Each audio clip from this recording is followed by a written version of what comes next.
If you focus on doing what you do best, and then if you can find partners who complement what you do, together you have true synergy.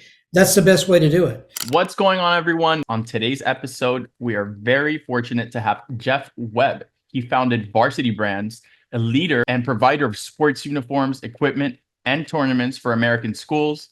He grew it to a billion-dollar leader, leaving a lasting mark on business and in sports. Talk to me more about the ESPN. We were able to get an agreement with sports syndication company. The gentleman I was working with at that company left to become, I think, the first vice president of programming at this upstart cable company, which ended up being ESPN. They needed programming. We were able to provide that. We were able to expand into all different kinds of competitions and help build the company. At which point did you realize that creating these types of strategic partnerships was going to be a total game changer for your brand? I was with a company that was brand new. They were just like us. They were called Blue Ribbon Sports. And they gave us kind of the first footwear. It had this little ridge, but Blue Ribbon Sports went on to become Nike.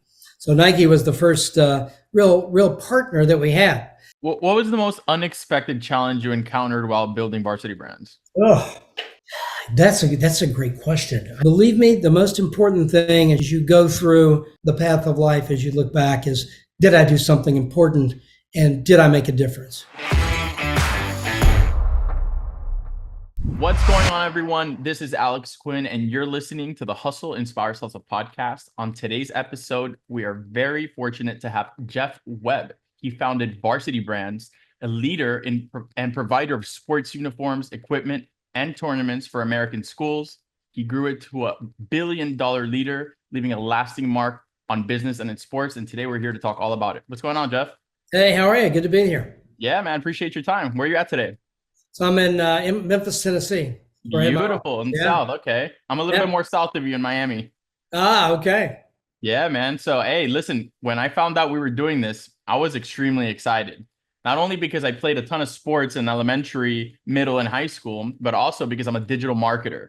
So seeing what you've done with the brand is fantastic. And I want to talk all about it today. But before we jump in, wanted to hear a little bit about yourself, a little bit about your story. If you could take a minute or two introing yourself and how you got to where you are today.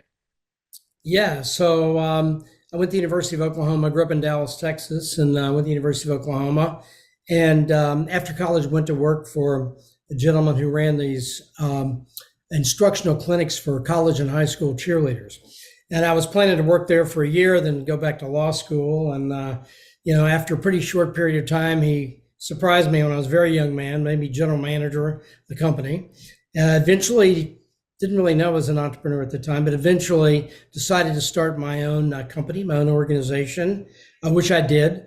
I raised just a little bit of capital and actually started had the first world headquarters here in Memphis, Tennessee, where I live now, which was the second bedroom of my apartment, by the way. And, started out doing these instructional clinics where we introduced acrobatic sort of things into college and high school cheerleading. We created a series of training camps. They took off. We actually made money the first year. I think it was like $1.50 or something like that. And, then eventually, as the camps continued to grow 5 years later, we created a uniform company. And after that, we created kind of the concept of what is now the modern day cheerleading competition, which you've seen. And then, over the next 35 years, built that out. We kind of started with ESPN when they were in their infancy. That was way before they had the NFL and college football and the NBA. Eventually, we went public. We eventually acquired was the largest direct provider of sports uniforms in the country, BSN Sports. We had merged with Herf Jones, which is a company that does graduation sort of yearbooks, caps and gowns, and positioned the company the idea was to be the extracurricular partner to American schools. And it was pretty successful. We eventually left the company. We sold the company and private equity. I left the company and still president of the International Cheer Union, which is the representative to the International Olympic Committee. And also have a couple of political media platforms now that I own. So that's it's my life that's my business life in a nutshell. Been a nice ride. You've done a ton of stuff and a bunch of incredible partnerships. Thank you. Talk to me more about the ESPN. Well, when we were when I first came up with the idea to create what is the cheerleading competition people see today, it's really just trying to get my style, my brand with all the acrobatics that was new on TV, because we didn't have enough money to expand nationally. We wanted exposure, and we were able to get an agreement with a sports syndication company. That was really before cable was that ubiquitous. And we did that for 3 years. And then the gentleman I was working with at that company left to become, I think, the first vice president of programming at this upstart cable company based in Bristol, Connecticut, which ended up being ESPN. I think ESPN was in 3 or 4 million homes. When we connected with them, we left with him. And, as they say, the rest is history.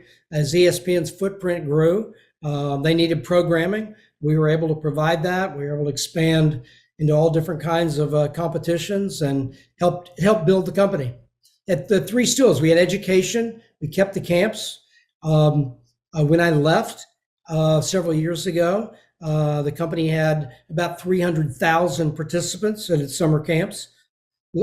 And I think probably at least close to that, or maybe even a little more today, 1 million custom uniform pieces for most high schools and colleges in the country, and over 300 competitions, some televised globally. So that's kind of how we built the company. What's the most important lesson you've learned from your partnerships with major media outlets like ESPN? Well, you have to always put yourself in their position when you're trying to negotiate a contract, or you're trying to work out a distribution deal, and you've got to make sure that you're providing them value. And that usually means viewership, and it means the right kind of demographic. But we also, my international federation works with the Olympic Channel, which is kind of a totally different concept. They're an extension of the International Olympic Committee, and they're nonprofit. But we get great ratings, and they love the global audience, and so far so good. But I think it's that trying to put yourself, making sure that you provide at least equal value to what's interesting to the media company. At which point did you realize that creating these types of strategic partnerships was going to be a total game changer for your brand? Well, I'd like to tell you it was something I did consciously, that I was smart enough to do that. But it was kind of, when you don't have much money and you're just trying to make something happy, partners come in handy. And the first real partnership we had was with a company, was with footwear, and that was it was with a company that was brand new. They were just like us. And they started in Oregon, and they were called Blue Ribbon Sports. And we went to them and said, we're new as well. We're trying to create this athletic footwear for what had been kind of just a sideline activity. And they gave us kind of the first footwear. It had this little ridge on the bottom of it. We had to grind down with an electric grinder. But, Blue Ribbon Sports went on to become Nike. So Nike was the first real partner that we had. And then later it was a company that was in the school fundraising business. When we decided to get into uniforms, again, we didn't have the capital to do it ourselves. So we partnered with them, where we did the design and marketing, and they sourced the manufacturing. We eventually bought them out. And then, of course, right after that was TVS, which was the syndication company I just mentioned to you. So, in my career, what I've found is that if you focus on doing what you do best, and then if you can find partners who complement what you do and bring something to the party, and together you have true synergy, that's the best way to do it. First of all, it takes too long in this day and age to start something new. I mean, everything happens so fast, as you know, from the type of business that you're in, and time is never your friend. So whether right or wrong, it's just the philosophy I've used. I've tried to find good partners in new areas that the company was going into. Who who did young Jeff draw inspiration from before all of this happened? Was this a family thing? Were there mentors? Like what caused you to think this way? Yeah, well, it's a good question. Like I said, I went to work for someone else when I was right out of college, and but found myself very frustrated that they couldn't move fast enough. It was an established company. I couldn't. I had this vision of, of how things could be bigger, better, and took too long to get there. So that frustration led me to go, okay, I'm going to do this myself. Right. So, really when I look back to inspiration, I had great parents who were always very encouraging and, always encouraged me to do whatever I wanted to do, that even if I failed, I at least did it and I tried it. And so they were very, very important to me. And then as I was building the company, I grew up in Dallas, but as I moved to Memphis, which was in the area that I had the most customer contacts in, there were a couple of business people here, one in a PR for a big university, and another gentleman who owned an advertising agency. And they kind of brought me along in these areas that were kind of outside what I had known. But I didn't have like one mentor that took me and, taught me all the ropes. Unfortunately, I discovered a lot of them the hard way. I hear you. Having friends who are in the PR world or own advertising agencies is invaluable. Being a an advertising agency owner myself, and Yeah, having a few media outlets, I fully understand that. One of my mentors actually runs a huge advertising agency out of here in South Florida, and it was a big impact on me and kind of inspired me to do what I'm doing now. So yeah. mentorship is important. Now, I want to backtrack a little bit. What was Jeff like in high school, college? Like, did you already have your mindset on what you wanted to do? No, not at all. I was just regular high school kid. And played baseball growing up. Just went to public schools.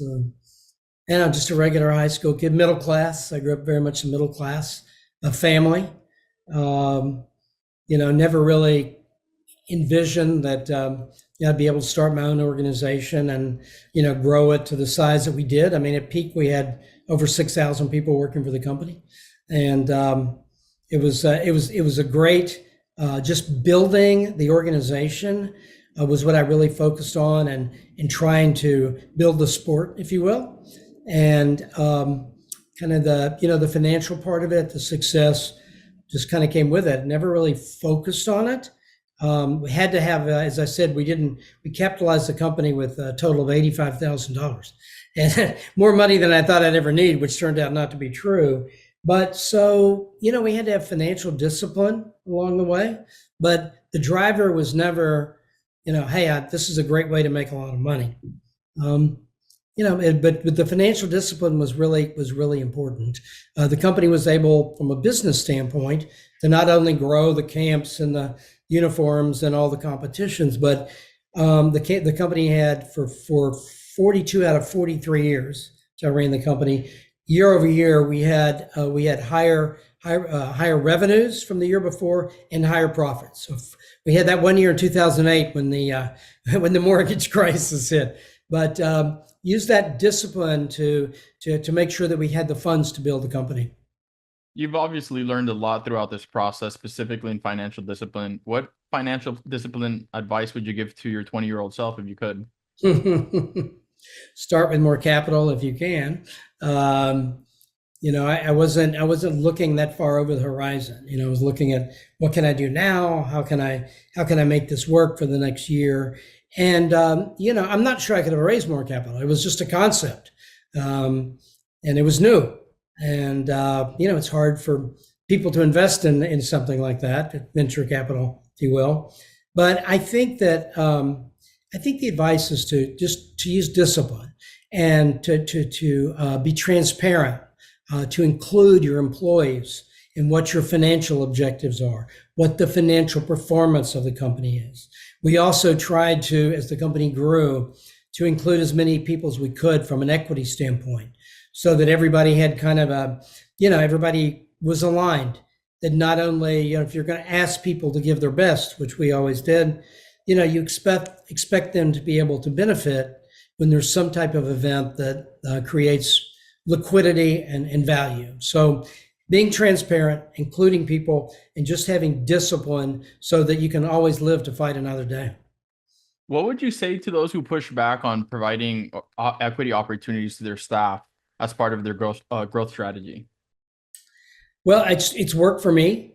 I mean, I know that there's the strategy of, well, we only want to put equity in the hands of the people that really make a big difference in the company. We always had a pretty egalitarian culture, my company.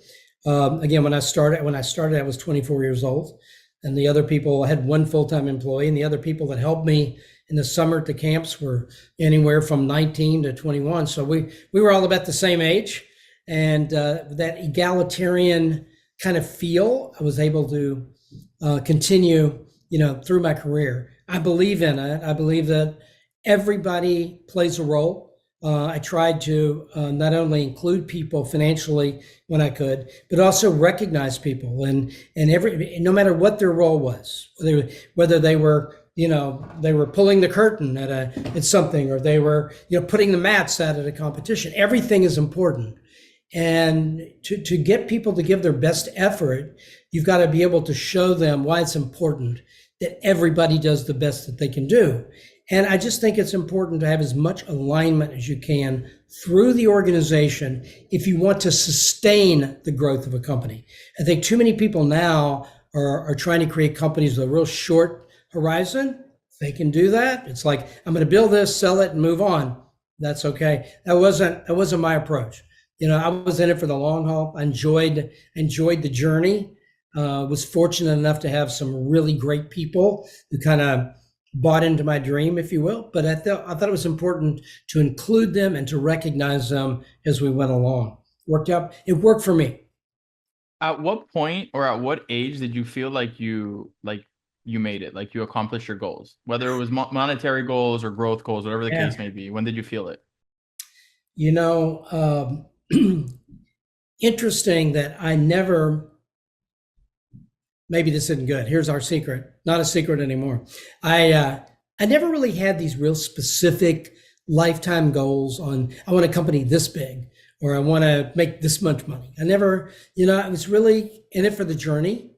And to a fault, I think I look ahead. I mean, I'm not, that can be good. That kind of vision, I think, helps. But, being a perfectionist and not stopping as you go along to kind of realize what you've done. As this friend of mine said, perfectionism is demonic. You're never quite totally happy. And, but really it was not until 6 or 7 years ago that I kind of had this experience in one of our competitions where I looked around and went, wow, there are thousands of people here. We have global television. Everybody I see here is smiling. We've touched millions of young people all over the world. I'm a pretty lucky guy. And well, luck is when hard work meets opportunity. So you've been I had a lot of help along the way. Yeah. So how did you manage to transition from a small business to a global corporation? How was that shift? Well, it was gradual. It was gradual. And the main thing we focused on was just getting a little better and a little bigger every year. And eventually, if you're able to do that, again, having the kind of growth that we did, it took a while, and you have to adjust as you go. And a lot of people who start companies aren't able to adapt as the company gets bigger. I was lucky enough to have great people with me and to be able to make those kinds of adjustments. So that's kind of how it worked for me. How was the going public process? It was a long time ago, and it was interesting. It was something I really had not thought of, and it was the right thing to do at the right time, just from a financial structuring standpoint. But going out on the road and meeting with bankers and institutional investors was actually, the first time around, was a lot of fun. It was very affirming. It was like we're meeting with people, and they go, "Wow, this is a real company. This is a real business, and I think it's got a real future. And I'm gonna put my money behind it." So, being public today, that was pre Sarbanes-Oxley, by the way. Being a public company today, I think is even harder. And it's not only just the compliance is more complex, but living quarter to quarter, unfortunately, which you have to do for most, unless you're Elon Musk, I guess. But for most companies, public, you're living quarter to quarter. The analysts have their expectations, and you've got to meet those expectations. That was never the way I really approached the business. So I'm not so sure that in this day and age, that's the route that I would go, given the choice. Okay, makes total sense. Now, what role did community involvement play in Varsity Brands' growth? We were always involved in the local community here, but we were a national for a while, a national company, now international. So we also did things from a philanthropic standpoint that were national. We were very involved in the Muscular Dystrophy Association. Played I think a pretty big part in the telethon that raised tens of millions of dollars. But we were always involved, at the local level in different kinds of developmental activities we mostly targeted young people because that was our business, and so we tried to involve ourselves in things that made a difference there. You grew Varsity Brands to $1 billion corporation. How has digital marketing changed the way you engage with your audience? Yeah. Couple of billion. Digital marketing, I mean, again, something that just, as you are aware, you're in the business, that developed over time. And I think just the ability now to, just to be so targeted. In the old days, you spent a lot of money and probably 90% of it went to people they weren't really going to be one of your customers. So I think focusing on really delivering at a very specific level to a specific audience has made a huge difference. And it's just, it's part of the world we live in. It's not going to change. So you got to embrace it. How was it around 2008, or it was around that time, give or take, when the smartphones came out? How did that completely shift the way you guys had to operate? Or did it? It didn't. It did subtly and gradually. Okay. And that's the best I can say. It wasn't like at this point, hey, this is where it is. Let's take advantage of this. It took a while to kind of figure out exactly, how we were going to market digitally. If you were to start all over again today, right? Let's say it was you were back, young Jeff. You're going to do it in 2024. Where would you allocate a majority of your monetary resources towards scaling the brand? And give you some categories: digital marketing, PR, influencers, etc. Where do you think that you would allocate in this day and age? Well, I think digital marketing, because you have control over what the message is. I think influencers can be great, but that's kind of a double-edged sword. You only have influence for so long. You only can control so much. So, you hope that you pick the right people and that they do and say the right things, which isn't always the case. Digital marketing, you can control the message. And you can slice it and dice it the way you think makes the most difference, and you can adjust as you go through your feedback. Question in regards to funding. Backtracking a little bit, how did you secure funding and support when it came to expanding beyond cheer camps? That's a good one. Well, I've been through about every financial structure you can think of, right? When we started the company, the $85,000, it was as a limited partnership. That was really before LLCs and so on were in existence and as popular as they are now. We started as a limited partnership, and that worked fine. But we got to a certain point where we really needed more capital. So we did a small private equity deal, and that put us in a position to really invest in some new things and start to grow the company at a faster rate. And then we actually went public to pay off the private equity debt. And then from there, we did a merger with another company in the school business, Gradual, which is the company that protective equipment. They did they do helmets, right? That's right. Those are the helmets I played in high school. Yeah. Well, hopefully you didn't get hurt. No. But a lot of testing goes into those helmets, by the way.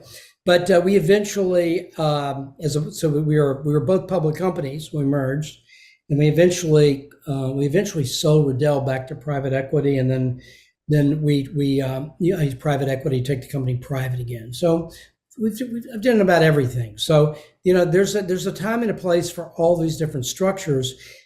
If you're fortunate enough to be able to have an influence on what you do, you just have to be able to decide what's the best structure for where you are and where you're going at the time. What was the most unexpected challenge you encountered while building Varsity Brands? Oh, that's a great question. I'm not sure that I can say there was something that just came out of left field. It's been steady and gradual and defined. So I can't really say that we had one big kind of macro sort of event or trend. Well, the Great Recession of 2008, 2009, we didn't see coming, and that was the first time in the history of the company where schools actually would actually stepped in and put limits on school budgets and school travel and things like that. And it all happened. It caught everybody by surprise. So we had to kind of, backtrack and have some different kind of product offerings. And then, we were lucky that really just affected us for a little over a year, but the company bounced back really quickly. What, as part of the growth of your brand throughout all of this time, did you attribute a lot of that success maybe to personal decisions you made about your day-to-day scheduling, maybe working out, reading, educating yourself? Like, what can you share with me about that? Yeah. So I did all those things, of course, but I don't know if it was consciously. I did them because I just did them, and they were probably relevant to what I was doing. But I think the most important thing in scaling the company, unless you're really a kind of a technology company, where you don't need many employees, some of them don't. But for me, to me, it's all about the culture, which is a word that's pretty loosely used now in business. I tell people, to most companies, culture is kind of like a mission statement. It's something you talk about and you put it on the wall and then you just do what you do. Our culture really came out of the early days, starting the company so young and with so many young people working in it. It's just, the culture was really about transparency and about inclusion for the employees and about team. And I always tried to, I think it's very important that as a leader, if you're in it for the long haul and you're trying to build an organization, which is what you have to do, you're not going to go from zero to a huge number without building an organization that supports it. On the other hand, the organization helps build it. So as you get bigger, if you don't have a culture that is adaptable, that's expandable, you're going to run into trouble. And a lot of people do. But that culture that was built at Varsity is the thing that I'm probably most proud of. I love that you always take it back to like, you take it back to culture, you take it back to staff. You talked about equity. It seems like that's very important for you. And a lot of the times in businesses, you see that staff isn't very important to leadership. They just rotate staff. It's a university. And there's never any really growth opportunities. And therefore, people are not incentivized to outperform themselves or even their peers. Agree with you 100%. To me, it's the biggest mistake that people make, and they can't figure out why they've got turnover, and they blame it on the employees.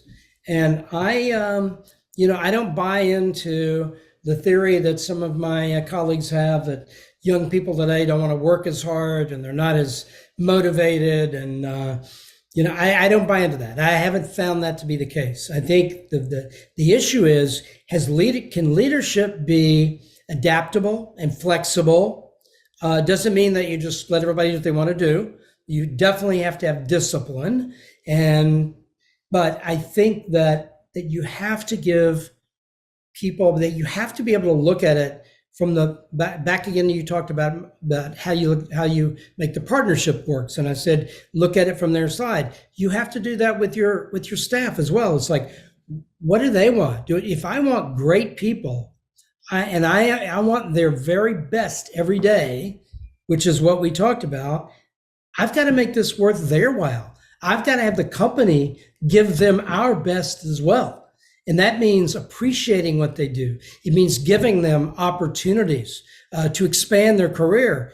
And if I want it to be within the company, I've got to take care of them. I've got to make sure they feel a part of what we're doing and that they share in whatever value the company creates.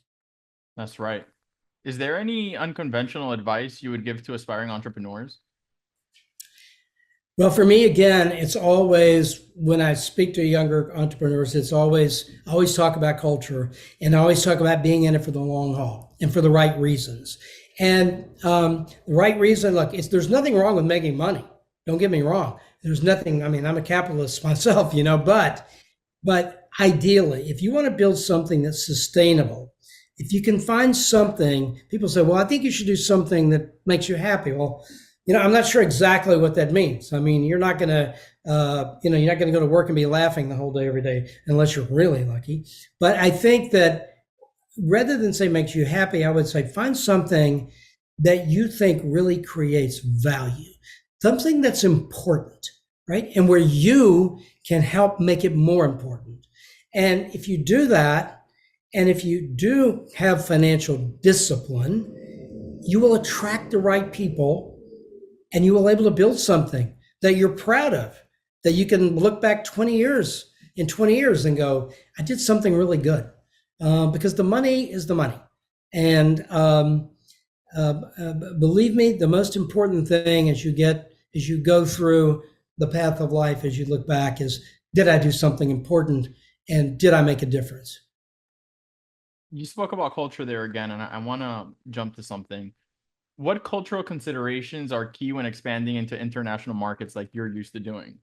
Yeah, well, my experience is that finding the right people on your team is really important there, right? Because too many people make the mistake as they're trying to expand globally of assuming that everybody's like us.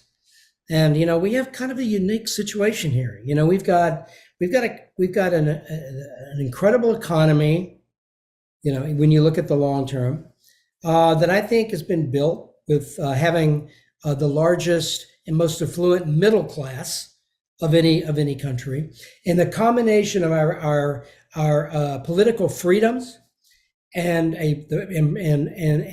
capitalism, free markets. I think has been kind of the difference maker. And not every market is like that. Not every culture is like that. And what I've found is you have to adjust to their culture, to what they're doing. Excuse me. And if you can do that, then there's an opportunity, because you've got to find, my position, you've got to find good teammates there, good partners there. So it's being able to adjust and adapt. Jeff, question for you. How do you want to be remembered?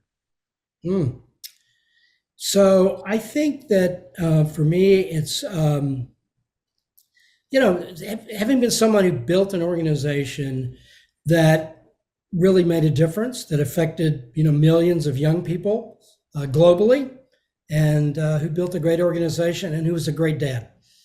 Yep.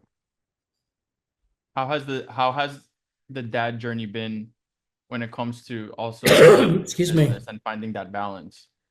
Well, that's a good one, because we were operating all over the country and had to travel a lot. Got a little late start on fatherhood, and realized that I was lucky enough to realize early on that you only get that chance once, and all you have is today. And so I tried to balance my travel. My kids were very involved in sports, especially soccer growing up. And I would come home for business meetings out of town for a soccer game, then go back the next day. I tried to be there as much as I could. And I tried to give them a good example to follow. We'll see. I interviewed a musician, very popular, very famous musician in the Latin world about a year and a half back. And he was faced with a really crazy decision where one of his kids was born, right?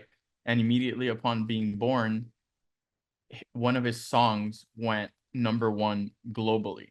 Wow. Which triggered he was recording with Justin Bieber with a bunch of people, and he had to go on a global tour as his child was a newborn, and it's a decision that him and his family made together. Like, hey, I'm gonna do this for us, and it was a big challenge for him, and there was a Yeah. lot of moments that he missed out on, but with good purpose, right? For an ethical business, for something that has a positive message, for the future of his family. So sometimes there are sacrifices that need to be made, but whether it's your kids, whether it's your mom, your dad, your cousin, moments that you're gonna have to miss out on. But if you're doing a good job and if you believe in what you're doing, and all ends up paying out. Yeah. No, you're right. You're right. I mean, there are times when you have to make a choice, and what you try to do is balance it out. And if there are times you can't be there, you try to make it up to them the next time. You know. Jeff, if any of your kids are ever to listen to this podcast at any point and you could leave them a special message, what would it be? I think that I've always wanted my children to do whatever they want to do, and I never expect them to have the pressure that they have to build something from scratch like I did. My daughter's a nurse, an operating room nurse. My son works for a technology company, and I've tried to instill in them the fact that do something that you like and that you think is important. And I would want them to think that that's all that's really important to me. And you mentioned that your parents were like that with you. They're That's very right. supportive, so you're kind of passing that on, which is great. Yeah, I think it's that optimism, that's that can do. Look, they're competitive. You we talk about culture and inclusion, but it takes a competitive person too to always want to try to do better and make the organization bigger. So yeah, those are the kind of things we try to pass on. So far, it's sticking. Got two Yeah. great kids. Jeff, question: are there any projects you're working on? Anything that you would like to shout out while we're still on here? Well, we're at the international level. We created an international cheer federation, and we took us 10 years to get recognized by the International Olympic Committee. And recognition is one thing, and the next step for us to try somehow, some way, and it's crowded space, to be part of the Olympics. So we'll see where that goes. Just the recognition is important because it allows these smaller countries who are really just trying to get things going. It helps them with their governments get better funding for facilities and coaching, which makes it possible for them to participate, which to us is the most important thing. Well, it seems like there's opportunity for it. I was reading a little bit about it. I'm no expert, but they did have an open mind when it comes to breakdancing in this past Olympics. They're not going to give it another shot, as many people found out. But as the next set of Olympics come to the United States, especially with cheer being such a massive sport out here, and the turnout that usually the cheer sporting events have, there's a lot of opportunity. And I'm excited to see what you do with it. I can only Thank you. imagine what plans you have. Thank you so much. I appreciate it. All righty, y'all. You heard it. This is Alex Quin, Jeff Webb, founder of Varsity Brands. Appreciate your time, Jeff. Catch you guys on the next episode.